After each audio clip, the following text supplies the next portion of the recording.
En el corazón de la jungla Hablamos de una civilización descubierta en medio de la selva.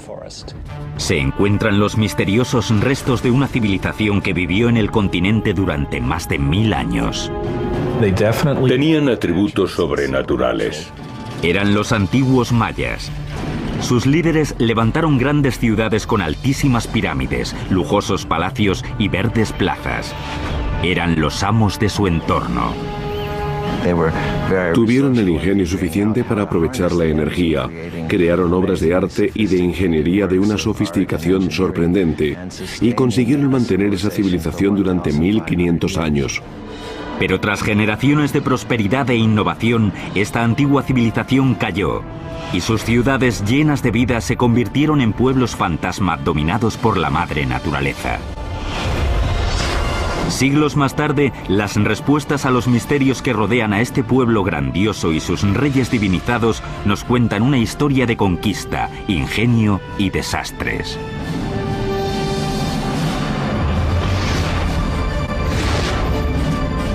La construcción de un imperio, los mayas. Año 869. En las tierras bajas de la selva guatemalteca, los mayas empiezan a estar desesperados. La comida y el agua escasean. Miles de personas están muriendo de hambre y la desnutrición y las enfermedades diezman a la población. Los mayas ya no confían en que sus líderes divinizados sean capaces de aplacar a los dioses. La inestabilidad política se extiende por los reinos y una a una, las grandes ciudades-estado son abandonadas. La gran civilización maya se desmorona. Las ciudades empiezan a caer una tras otra. Quedan abandonadas. Los reyes desaparecen y la cultura maya clásica llega a su fin. ¿Qué le sucedió a este poderoso pueblo? Los expertos siguen sin tener respuestas claras. Sabemos que empezaron a desaparecer. La pregunta es, ¿cómo sucedió? La respuesta podría estar en unos complicados jeroglíficos conocidos como el Códice Maya. Un jeroglífico es un medio complejo de transmitir toda la información que los mayas eran capaces de pensar o expresar. Es el único ejemplo de América de un sistema de escritura completo y complejo. Hoy, estos símbolos criptográficos nos cuentan una historia de guerras salvajes, dirigentes poderosísimos y la gloria y la caída de un pueblo enigmático. Hola, soy Peter Weller. Estoy en un templo impresionante en el corazón de la selva del sur de México, cerca de la frontera con Guatemala. Esto es el centro de la antigua civilización maya. Durante años, los arqueólogos creyeron que los antiguos mayas se habían separado pacíficamente en sus aproximadamente 40 ciudades-estado, cada una de ellas con su dinastía real. Por lo que sabíamos, al parecer se producía comercio entre ellas y comunicación, pero no se conocía ninguna agresión imperial motivada por el ansia de poder o de tierras fuera del territorio de cada rey. Sin embargo, a lo largo de los últimos 50 años, estas teorías se han puesto en tela de juicio por la aparición de jeroglíficos como este, un resto del sistema de escritura avanzado con que contaban los mayas, que cuentan una historia bastante distinta. Las ideas inocentes de los años 60 acerca de un pueblo pacífico y amable están desapareciendo ante una realidad mucho más compleja de ciudades-estado que libraban batallas sangrientas. Y ahora tenemos pruebas de que las batallas y los sacrificios humanos eran parte esencial de la vida de los antiguos mayas.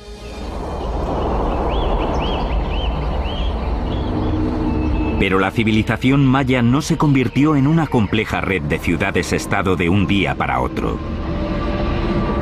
Los mayas aparecieron probablemente unos 2000 años antes de Cristo. En el año 500 a.C., la población aumentaba y las pequeñas comunidades se estaban convirtiendo en los primeros asentamientos mayas importantes en América Central. En el año 250 a.C. ya existían reinos organizados que dominaban la región, liderados por hombres poderosos. Tenían dirigentes poderosos.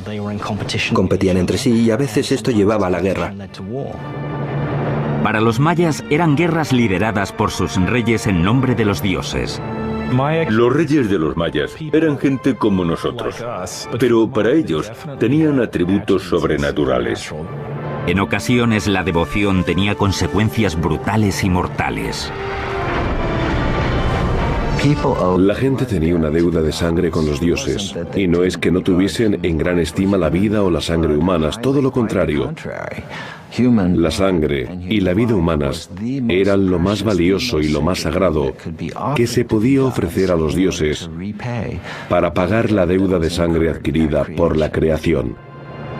El derramamiento de sangre y los sacrificios humanos dominaban la estrategia de los reyes. Elegían a sus aliados y atacaban a sus vecinos siempre pensando en aplacar a sus dioses y seguir siendo autónomos. A diferencia del caso de Roma, los mayas no eran un imperio, eran una serie de reinos rivales. En el siglo III después de Cristo, la civilización maya florecía. Ninguna de las ciudades consiguió dominar a las demás, pero sí había un centro de poder que destacaba. Se llamaba Tikal. Tikal es una de las pocas ciudades que destacaron en el periodo preclásico, antes de Cristo, y que después siguieron siendo fuertes hasta el final del periodo clásico. Es una ciudad que nunca decayó. Pero en el siglo VI, un nuevo poder, la ciudad de Calakmul, amenazó la prosperidad de Tikal. Los mayas tenían dos grandes capitales dinásticas, Calakmul y Tikal. Estas dos ciudades estaban enfrentadas. Al parecer, fue Calakmul la que empezó a establecer alianzas alrededor de Tikal, básicamente cercando a su enemigo. Fue un líder visionario y ambicioso quien creó un centro de poder militar capaz de derrotar a Calakmul. Se llamaba Yikin Khan Kawil. Construyó una de las estructuras más representativas de los mayas, una pirámide que resistió al paso del tiempo, el Templo del Gran Jaguar. Los monumentos más valiosos eran los que requerían mucho esfuerzo. Una gran pirámide era indicativa de poder, de fuerza, de prestigio. Era una forma de atraer a la gente a la ciudad porque demostraba que eras un líder poderoso. La construcción en un entorno semitropical con materiales rudimentarios suponía todo un reto, sobre todo cuando se pretendía construir en vertical con tecnologías de la Edad de Piedra. Los mayas desconocían casi todas las tecnologías que asociamos con las grandes construcciones de piedra. No tenían bestias de carga. No tenían herramientas de metal. Lo que sí tenían los mayas era un suministro casi ilimitado de piedra caliza maleable y mucha mano de obra. Tu trabajo era una de las cosas que tenías que ofrecer al rey cada año. Se extraían bloques de piedra caliza y se transportaban, se empujaban y se movían a base de fuerza bruta hasta el lugar de la construcción. Utilizaban una cosa que llamamos mecapal. Es una correa que se ponían en la frente y con eso transportaban a veces cientos de kilos de escombros. Un nivel tras otro, la pirámide se iba levantando. Se levantaban andamios de madera desde los que se trabajaba a medida que la estructura crecía. Los artesanos daban forma a la caliza con herramientas de piedra y mazos de madera. Aunque el interior estaba lleno de escombros, el exterior se pulía cuidadosamente.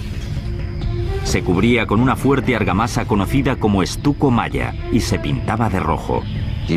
Aunque conocían la rueda, aunque conocían el metal, decidieron no darles uso práctico.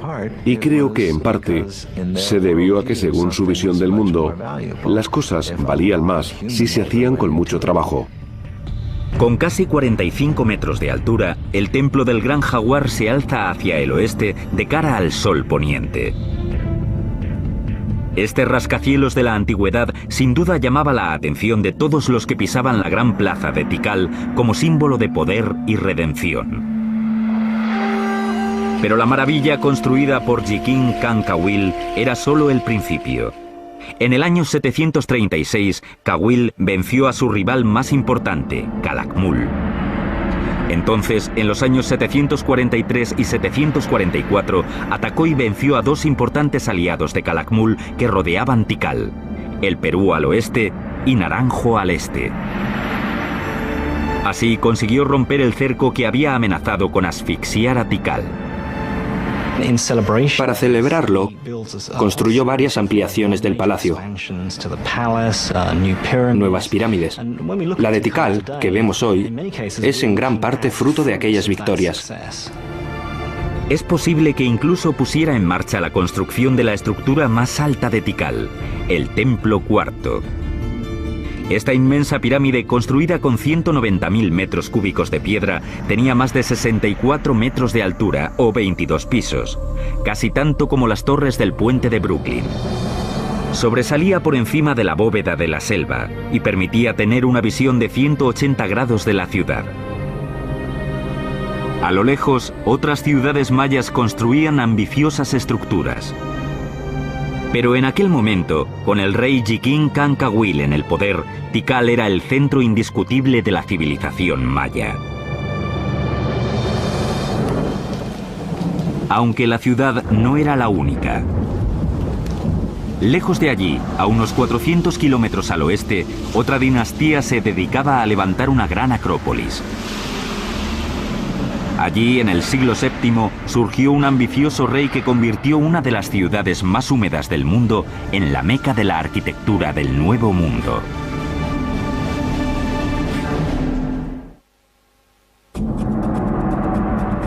Año 611. En los límites del mundo maya, al sudeste de México, una ciudad llamada Palenque está contra las cuerdas. Intentan defenderse a la desesperada de las fuerzas de Calakmul, la misma ciudad que había derrotado a Tikal en el año 562. Las fuerzas de Palenque son derrotadas y el rey muere sin heredero. Los reyes mayas se consideraban divinos, por lo que su linaje era clave para la supervivencia. El fin de una dinastía solía traer la desgracia. Sin embargo, en ese momento crítico, estaba a punto de empezar una de las campañas de construcción más importantes de la historia maya, en Palenque. Y el rey que la impulsó fue un desconocido hasta mediados del siglo XX. En 1949 se respondieron algunas de las preguntas sobre la misteriosa dinastía de Palenque, cuando el arqueólogo Alberto Ruiz Luillier realizó excavaciones en este templo de 22 metros de altura, al que ahora conocemos como Templo de las Inscripciones. Yo no estoy en mala forma, pero ellos subían con tocados y túnicas, cuchillos y espadas de obsidiana. Yo creía que estaba en buena forma, al menos para mi edad. Pero no sé cómo conseguían subir ellos, ni cómo lo consiguió Alberto Ruiz. Aunque me quedan muchos escalones. Al llegar a este santuario, miró alrededor y vio esto.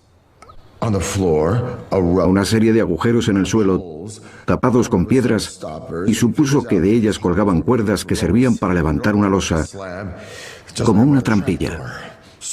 Tiró de ella, levantó esto y bajó por una escalera empinada, llena de polvo y de escombros.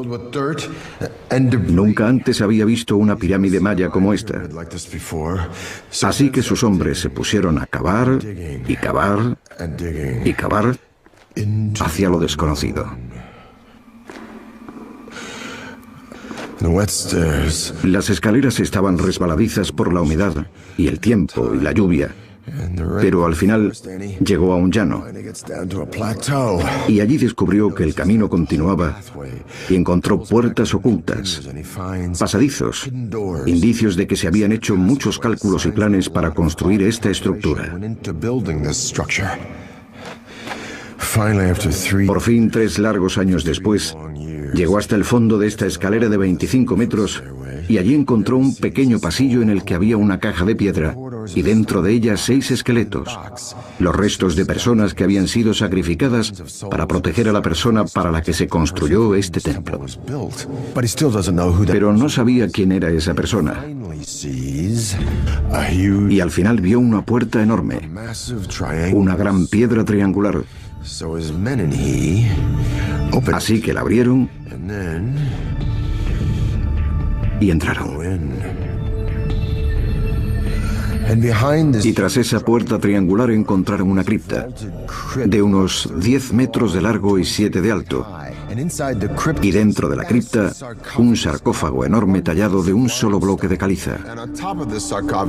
Y encima del sarcófago, una enorme losa con grabados de un rey. Este lado, por cierto, está cubierto de cinabrio, de color rojo, venenoso al tacto, para evitar saqueos. Si los antiguos egipcios lo hubieran usado, quizá hoy se conservarían más antigüedades. Como decía, en este lateral está dibujado un escudo y en el santuario hay otro. La palabra maya para escudo es Pakal. De modo que Alberto Ruz había descubierto la tumba del rey maya más importante, Pakal el Grande. La ascensión de Pakal al trono en el 615 se produjo durante la época más crítica para Palenque. Al no haber heredero, los ancianos de Palenque recurrieron a una extraña, a una mujer de la realeza que vivía fuera del reino llamada Sac-Cook. La mujer regresó a Palenque con su hijo adolescente, Pakal. El futuro de Palenque pendía de un hilo cuando el joven fue coronado rey por su madre. Tenía solo 12 años. Ella cuidó del trono durante más de 10 años, hasta que él creció. Mientras crecía, el joven rey Pakal tuvo que divinizarse para legitimar su reinado. Proclamó que su madre era la personificación de la primera madre, que había creado a los hombres y a los dioses. Él, por lo tanto, era hijo de una diosa, una posición elevada que disipaba todas las dudas sobre su legitimidad. Seguramente era un hombre carismático, tuvo que serlo. No tenía ningún poder, tuvo que asentarse a base de carisma y decisión. Como recién llegado, alguien que tenía que demostrar su valía, tenía que ser lo más ostentoso posible. Así que construyó los edificios más grandiosos. Creó muchos patrones arquitectónicos nuevos.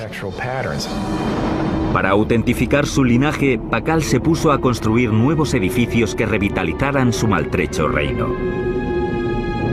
Uno de sus primeros encargos fue la renovación y ampliación del palacio, una estructura impresionante situada en el centro de la plaza principal. El palacio, con más de 6.500 metros cuadrados, se convirtió en un laberinto de galerías, cámaras, escaleras, patios y túneles y se diseñó para reflejar sus ideas de grandeza. Al principio, los arquitectos de Pakal, igual que todos los arquitectos mayas, emplearon la falsa bóveda para sostener los altos edificios. Era una estructura bastante sencilla con una serie de hileras de piedras de altura cada vez menor, puestas una encima de otras, formando una especie de V invertida, con una fila de piedras encima. Pero el falso arco dejaba mucho que desear. Esta estructura básica limitaba el espacio interior y la luz y obligaba a los arquitectos a construir muros más anchos que el espacio que quedaba entre ellos.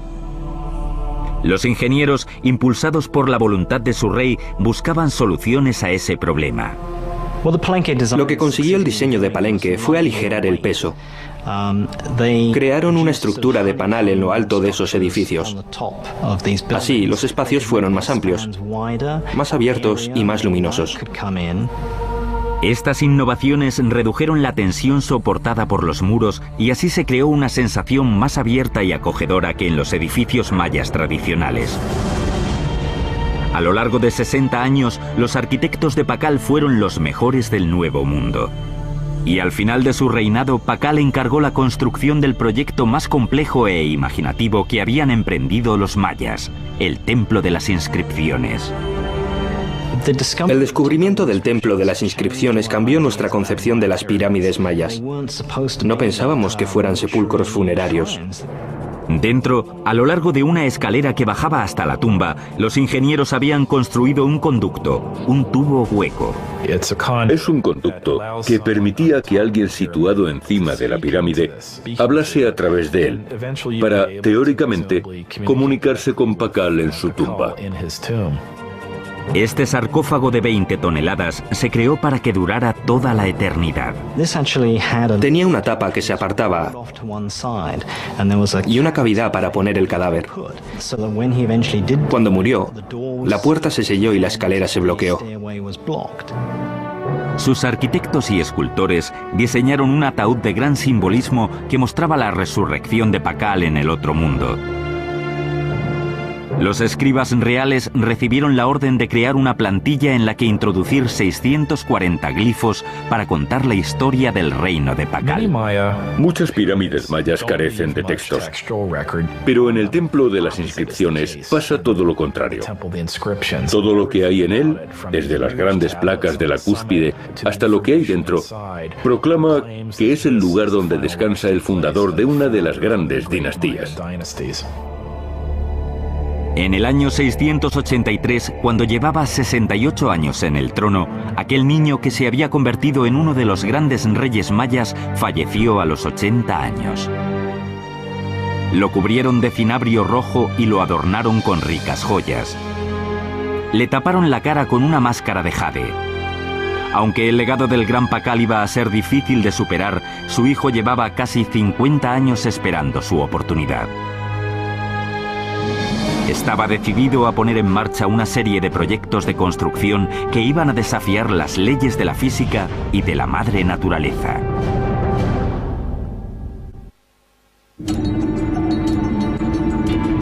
Año 684. El poderoso rey Pakal ha convertido Palenque en una de las capitales mayas más grandiosas de la historia.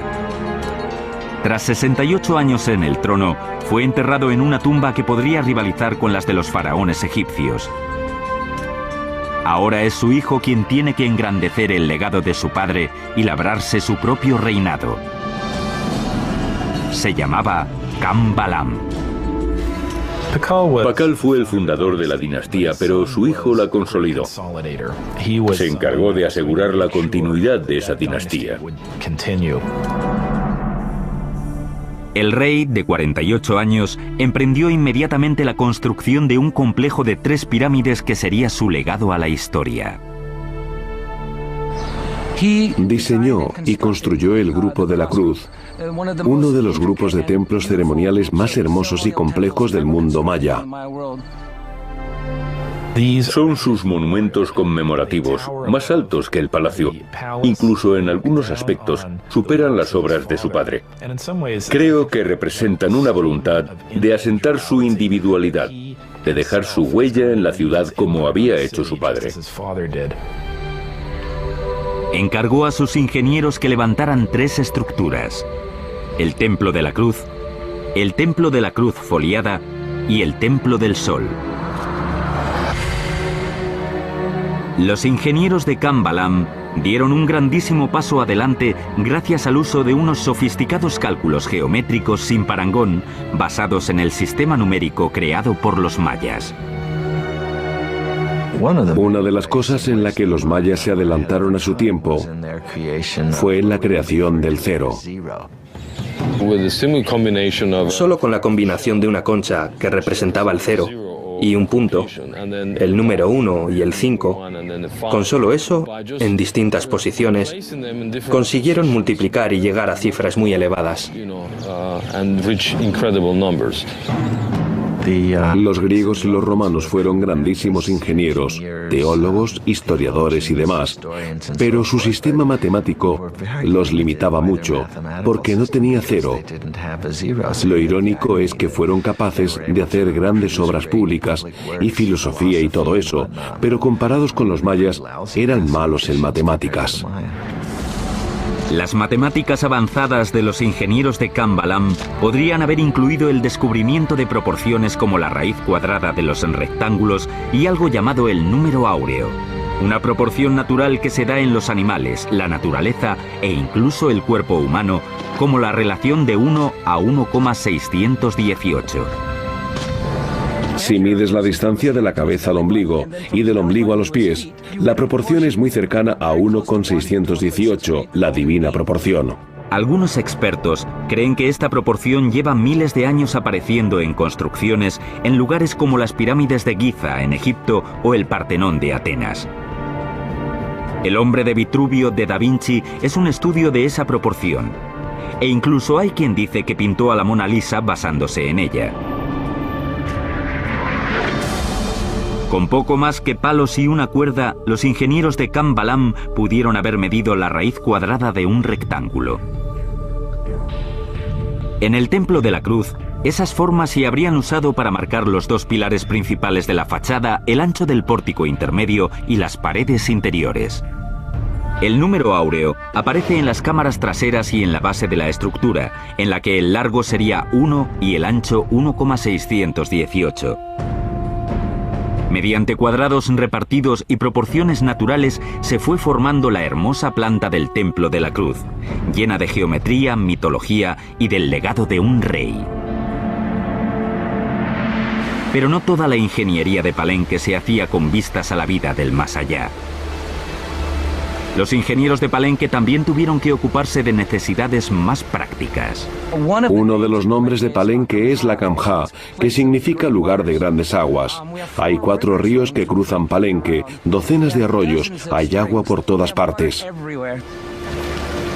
Esta riqueza llegó a ser un problema. Palenque estaba rodeada de colinas bastante altas, riachuelos y arroyos que se abrían paso por el lugar, dejando solo pequeñas zonas de tierra llana y seca donde construir.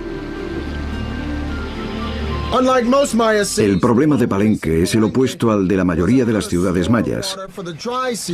No tenían que almacenar agua para la estación seca, sino luchar contra el exceso de agua. Como verán, todo está verde. Aquí llueve a diario.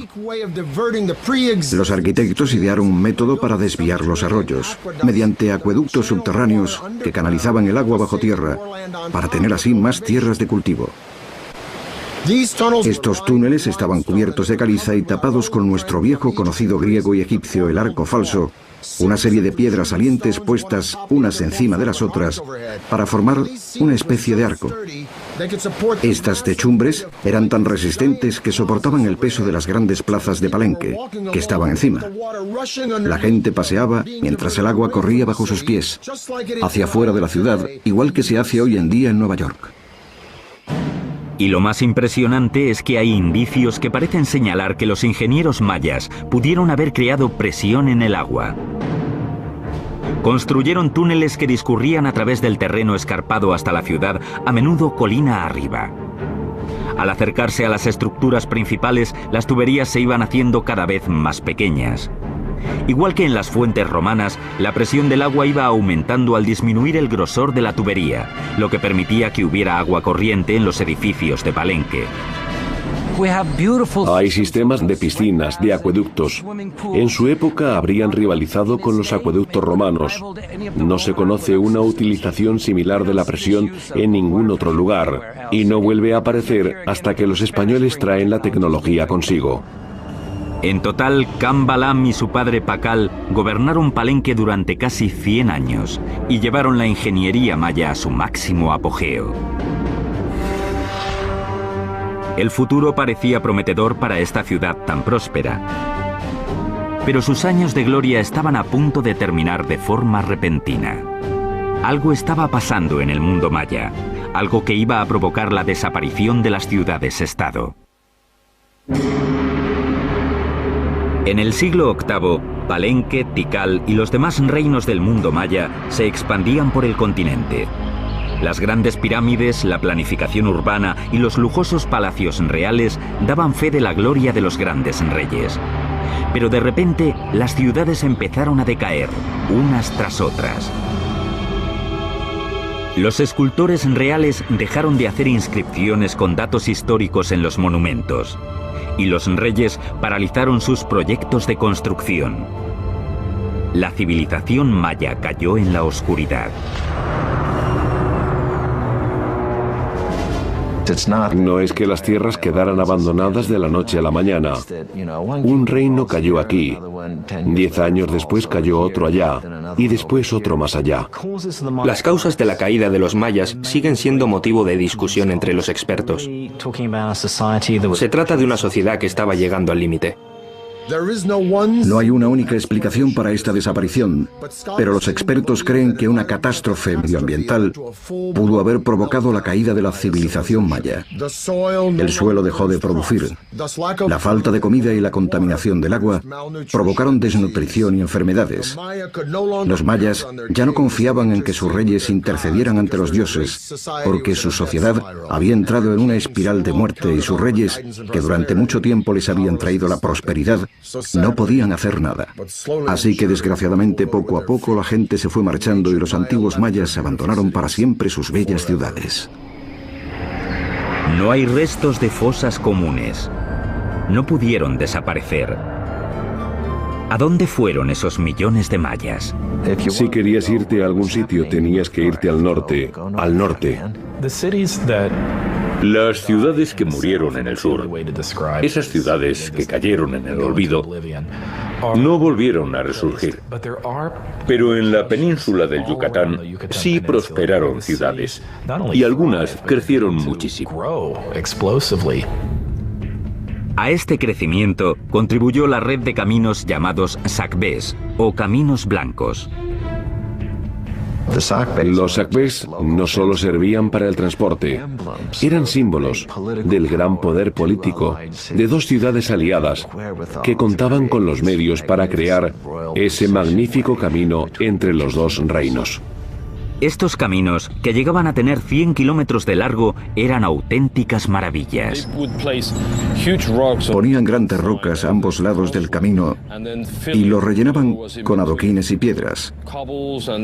Y después cubrían la superficie con estuco, yeso y creaban una superficie suave.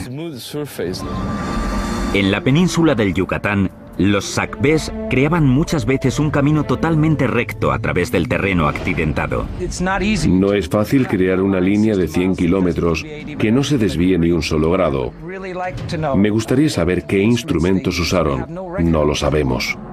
Estos caminos permitieron el renacimiento y el comercio en el norte. Y allí es donde los supervivientes de las tierras del sur acudieron en busca de una nueva vida, a la ciudad llamada Chichén Itzá. Chichén Itzá se convirtió en la ciudad más grande y más poderosa entre el año 800 y el 1050, más o menos. Era una ciudad grandiosa, muy cosmopolita y seguro que se enorgullecía de tener esa fama. Uno de los edificios más importantes de esta ciudad era el Caracol, un observatorio astronómico. Los mayas estaban obsesionados con el tiempo y las estrellas, y se pasaron siglos mirando al cielo en busca de respuestas. Los mayas seguramente tuvieron un gnomon, que eran dos barras cruzadas. Mirando a la intersección de las dos barras podían enfocar un objeto. Con herramientas básicas, los mayas consiguieron estudiar el movimiento de las estrellas y los planetas y el paso del tiempo. Igual que el Stonehenge, ahí es donde se observaba la luna y el sol. La escalera frontal del edificio está orientada a 27,5 grados al noroeste y no está alineada con otros edificios, pero sí lo está casi perfectamente con la posición más al norte a la que llega Venus en el firmamento. El edificio se alineó perfectamente con los cuerpos celestes y sus movimientos, por ejemplo con el movimiento de Venus y los solsticios. En la torre más alta del edificio se siguen conservando 3 aberturas, pequeñas, estrechas y situadas de forma irregular, pero están alineadas con los astros. En el caracol, en su orientación, en su peculiar situación, en la alineación tan rara que tiene, se nota que se centraron en los movimientos de Venus. Venus es un astro que parece moverse de forma variable en el firmamento, a veces hacia aquí, a veces hacia allá. El caracol parece querer ver a Venus cuando llega al final de sus movimientos. Estas agudas observaciones astronómicas permitieron a los mayas construir sus calendarios, los más exactos del mundo antiguo. Los mayas tenían 2 calendarios, uno ritual y otro solar, muy similar al que utilizamos hoy en día en Occidente. Los mayas calcularon que el año solar tenía 365 días. Sus cálculos sobre los movimientos de Venus y los eclipses de luna eran igualmente exactos. En solo 200 años, los mayas habían conseguido renacer tras la catastrófica destrucción de sus ciudades más meridionales. Pero ahora el norte se enfrentaba a un enemigo más peligroso, uno capaz de aniquilar a los mayas dejando sus ciudades intactas. En el siglo IX, las ciudades mayas clásicas desaparecieron misteriosamente, poniendo fin a la era de la prosperidad y el crecimiento. Los mayas renacieron en el norte, y allí comenzaron a combinar la astronomía y la ingeniería a un nivel sin precedentes. En Chichén Itzá, la obsesión de los mayas por el cielo dejó su huella en la arquitectura.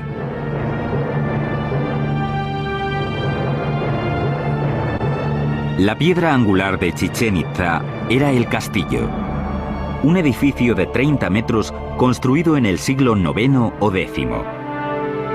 Sus 365 escalones equivalen a los días del calendario maya civil. Los 52 paneles de cada lado representaban los ciclos mayas de 52 años. Los 9 niveles escalonados representaban los 18 meses del calendario solar maya. Y el eje del templo estaba situado estratégicamente de forma que 2 veces al año el templo proyectara una sombra concreta. Un maya que mirase hacia el sector noroeste del castillo vería una balaustrada y una combinación de sombras y luz en esa parte, justo antes de la puesta de sol. Se formaban varios triángulos de luz. Al final de la balaustrada había una cabeza de serpiente tallada, una serpiente que bajaba de los cielos, que indicaba la llegada de la estación de las lluvias. Para los mayas, este fenómeno era la manifestación de la deidad Kukulcán, la serpiente emplumada. Los mayas consiguieron localizar los equinoccios, el día del año en el que el día y la noche duran lo mismo. Todos los años, el 21 de marzo, se ve descender a Kukulcán. Alrededor del castillo, los edificios civiles fueron adquiriendo una nueva característica. Se hicieron más espaciosos, con una plaza abierta, templos, mercados, un campo de juego y columnatas. La columnata no solo servía para los banquetes.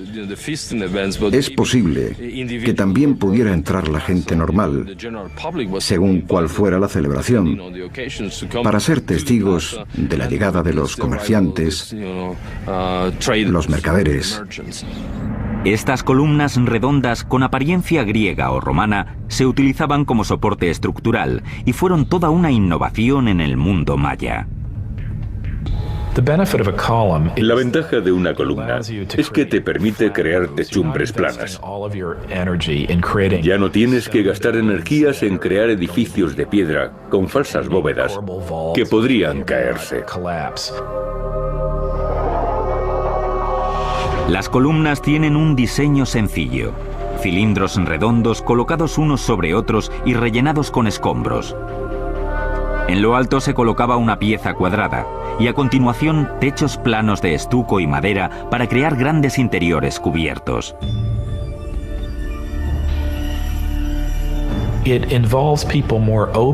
Permite que la gente participe más en la vida del edificio y en lo que ocurre en su interior. Eso no pasaba con las pirámides mayas del periodo clásico, que pretendían ser exclusivas. Eran un espacio al que poca gente podía acceder. Las columnatas eran mucho más abiertas. Pero la atmósfera acogedora no duró mucho. Tras más de 200 años dominando el Yucatán, Chichén Itzá se enfrentó a un destino similar al de sus vecinas del sur. Se desplomó misteriosamente. Cuando los españoles llegaron a las costas de la península del Yucatán en 1517, todos los grandes centros del mundo maya habían sido abandonados.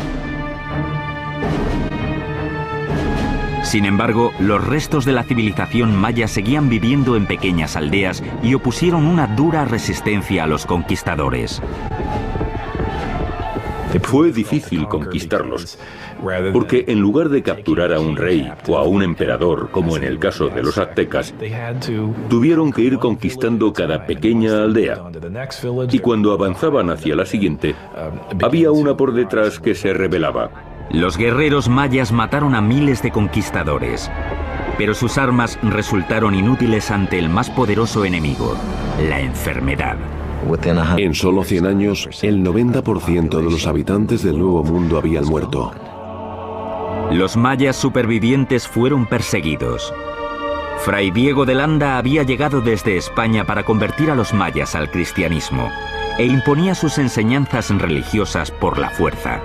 Diego de Landa era un joven idealista que llegó al Nuevo Mundo con la intención de salvar almas, de ganar conversos, para la que él consideraba la única fe verdadera. Pero los mayas no querían renunciar a sus creencias sin más. El 12 de julio de 1562, Landa emitió un auto de fe ordenando que se quemaran los textos mayas a los que consideraba palabras del demonio. Fue el final de miles de años de conocimientos de la civilización maya, una de las grandes tragedias de la historia de la humanidad. Por suerte, 4 códices sobrevivieron a ese infierno y al paso del tiempo. En el siglo XIX, algunos de esos libros que habían escapado a las garras de esos frailes y a sus ansias destructivas empezaron a llamar la atención. Hoy, su supervivencia es un misterio más de la compleja historia de los mayas. Que fueran capaces de conservar una civilización urbana en la selva durante 1500 años, frente a retos logísticos y de toda índole, es algo que debemos admirar y de lo que podemos aprender mucho. Si los mayas miraban al cielo desde la tierra buscando guía, ahora nosotros miramos a la tierra desde el cielo en busca de respuestas. Desde hace unos años, la NASA y la Universidad de New Hampshire experimentan con tecnologías de sensores remotos para intentar localizar ciudades todavía sin descubrir. Los montones de tierra cubiertos de árboles que aparecen en las lecturas podrían ser ruinas de antiguas ciudades, intactas desde hace siglos. Las respuestas a los misterios mayas podrían estar bajo nuestros pies. La arqueología maya aún está dando sus primeros pasos. Hay incontables ciudades, templos o asentamientos que aún no hemos excavado ni estudiado.